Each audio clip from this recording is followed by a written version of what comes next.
On confond souvent donner des attentes claires avec faire du micromanagement. Résultat, plusieurs gestionnaires osent plus préciser leurs attentes de peur d'avoir l'air trop contrôlant.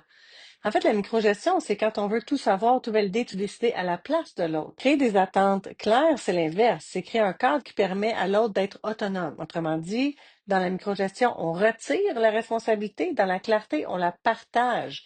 Et pour être clair, il suffit souvent d'expliquer quoi, pourquoi, quand, comment. J'adore cet outil-là.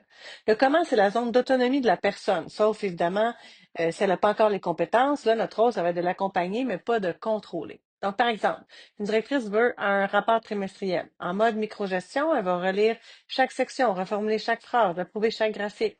Résultat, l'équipe attend son feu vert pour tout. Elle est un goulot d'étranglement. En mode clarté, elle va dire, OK, quoi? Un rapport de 10 pages sur nos résultats, nos pistes d'amélioration.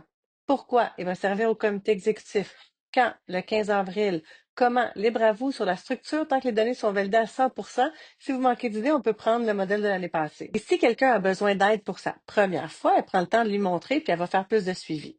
Même logique sur le terrain. Un superviseur veut s'assurer que les procédures de sécurité sont respectées. S'il suit chaque employé, corrige chaque geste, refait l'inspection après que son équipe soit passée, etc., il microgère. Il devrait plutôt apprendre à donner des attentes claires, comme quoi? Vérifier les extincteurs et les équipements avant le corps de travail selon nos critères de sécurité. Pourquoi? Éviter les arrêts de production. Quand? Chaque matin.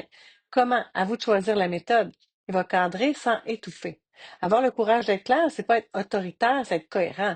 C'est dire voici la cible, voici les critères, je te fais confiance et je reste là si tu as besoin. Déléguer, c'est pas décharger non plus. Il faut trouver l'équilibre selon la personne qui est en face de nous.